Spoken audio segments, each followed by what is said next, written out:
Hello दोस्तों, स्वागत है आप सभी का लर्निंग फ्रॉम देम्स में। दोस्तों, क्या पढ़ाई या डिग्री ही हम सबके लिए सबसे ज़्यादा ज़रूरी है या फिर काम की समझ होना? चलिए आज हम एक छोटी सी कहानी पर बात करेंगे और सीखने की कोशिश करेंगे कि कैसे व्यापार करने की समझ से आप सफलता हासिल कर सकते हैं, जो आप बड़ी डिग्री प्राप्त करने के बाद भी नहीं सीख पाए हैं। तो दोस्तों, यह कहानी एक 10वीं फेल इंसान की है जिसने जॉब देने वाले को अपनी सेल्स स्किल से आश्चर्य में डाल दिया था। चलिए शुरू करते हैं। यूएस में एक सुपरमार्केट स्टोर के बाहर नौकरी का एक विज्ञापन छपा हुआ था जिस पर सेल्स पर्सन की वैकेंसी निकली हुई थी, लेकिन उसमें साफ साफ इंस्ट्रक्शंस थे कि केवल वो लोग ही अप्लाई करें जिन्होंने सेल्स में पोस्ट ग्रेजुएशन किया हुआ है। कुछ ही समय में वहां पे काफी लोगों की लाइन लग गई। उस लाइन में खड़े सभी लोगों के पास हाथ में एक रिज्यूम और डिग्री का एक फोल्डर था।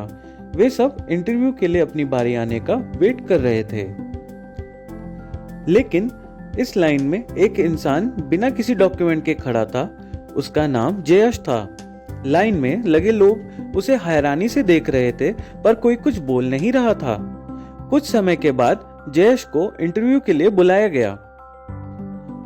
इंटरव्यू वाले कमरे की ओर जाते समय जयश को पता चला कि इंटरव्यू सुपरमार्केट के मालिक ही ले रहे हैं।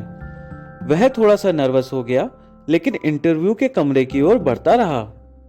कमरे में दाखिल होने के बाद इंटरव्यूअर ने उसे बैठने को कहा और उसका रिज्यूमे मांगा। जयश ने इंटरव्यूअर को बताया कि उसके पास रिज्यूमे नहीं है और वह बना भी नहीं सकता, क्योंकि वह यूएस के दूसरे शहर से आया है और फिलहाल उसके पास पैसे भी नहीं हैं।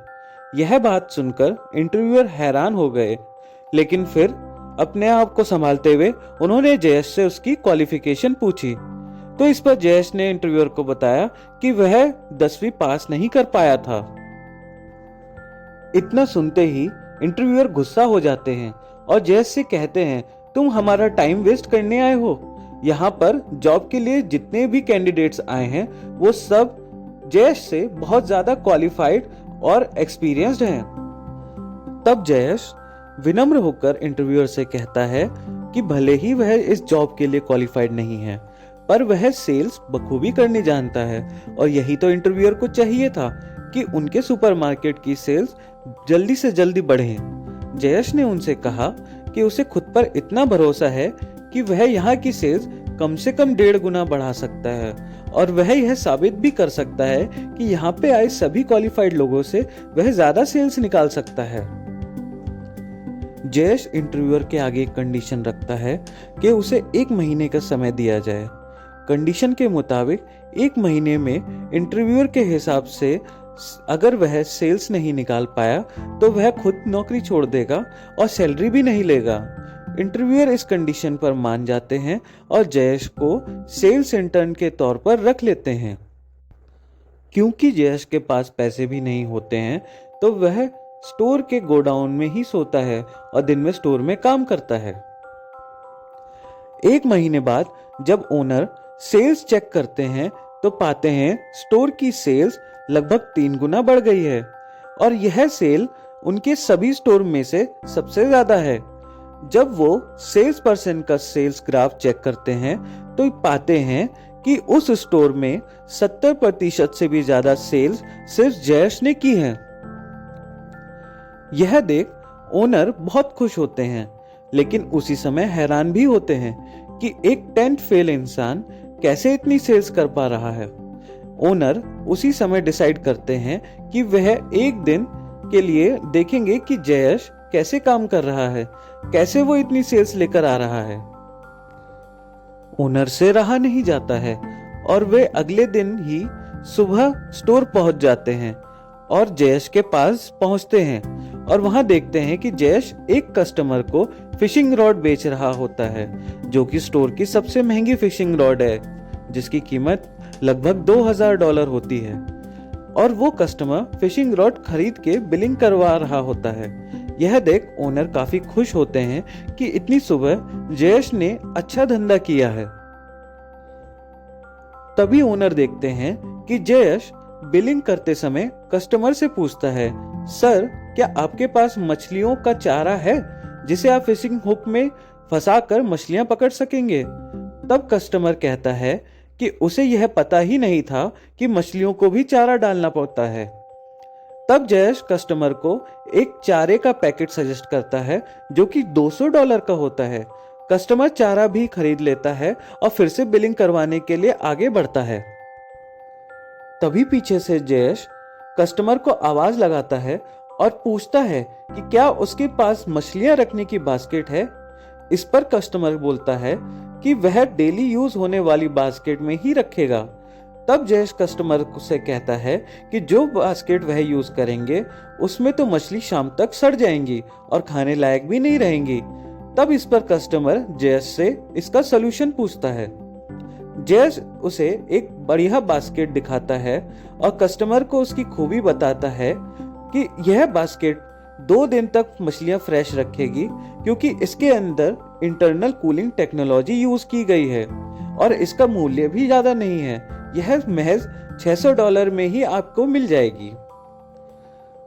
कस्टमर को बात समझ में आती है और वह बास्केट खरीदने के लिए तैयार हो जाता है। वह आगे बढ़ ही रहा होता है कि जयेश उसे फिर से टोक देता है और पूछता है, सर आप दिन में फिशिंग करेंगे तो लगातार धूप में रहने से आपको नुकसान भी हो सकता है।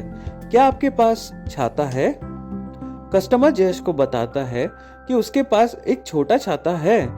इस पर जयेश कस्टमर को एक बड़ा छाता सजेस्ट करता है और बताता है कि इसमें वह आराम से लेट भी सकते हैं और बैठ भी सकते हैं। कस्टमर को जयेश का सुझाव पसंद आता है और वह छाता लेने के लिए तैयार हो जाते हैं। छाते का मूल्य $400 होता है और इन सब चीजों की बिलिंग करवाकर कस्टमर स्टोर से बाहर निकल जाता है। स्टोर के ओनर जो कि यह सब चीजें देख रहे थे, खुशी से जयेश को गले लगा लेते हैं और कहते हैं कि तुम एक माहिर सेल्समैन हो। तुमसे बेहतर सेल्समैन मैंने आज तक नहीं देखा। जो इंसान महज एक फिशिंग रॉड लेने के लिए आया था, उसे तुमने $2000 की फिशिंग रॉड तो बेची ही, साथ में $1200 की अन्य सामान भी बेच दिए। वाह! और वह जयेश से वादा करते हैं कि वह उसकी सैलरी भी बढ़ाएंगे और प्रमोट भी करेंगे। यह सब सुनकर जयेश ओनर को बताता है कि वह कस्टमर तो सिर्फ सरदर्द की दवा लेने आया था और मैंने तो बस उसे कन्विंस किया कि फिशिंग सरदर्द का सबसे बेहतर इलाज है। दोस्तों, यह कहानी हमें काफी सारी सीख देती है, जैसे कि बहुत लोग जो मॉल या सुपरमार्केट में आते हैं, उन्हें स्वयं ही नहीं पता होता कि वो खरीदना क्या चाहते हैं। ऐसे में अगर उन्हें सलाह या मकसद दिया जाए तो उनमें खरीदने की इच्छा भी जागती है। एक और बात, यदि आपने हुनर है, आपकी अपनी स्किल्स पर मास्टरी है, तो आप बहुत क्वालिफाइड और बहुत काबिल लोगों से भी अच्छा व्यापार कर सकते हैं। आप जो चाहें वो पा सकते हैं। तो दोस्तों, आपको इस कहानी में और क्या क्या सीख मिली, हमें कमेंट्स में बताएं। यदि आपको यह वीडियो पसंद आई है तो इसे लाइक और शेयर करें और यदि आप चैनल पर नए हैं तो सब्सक्राइब करें।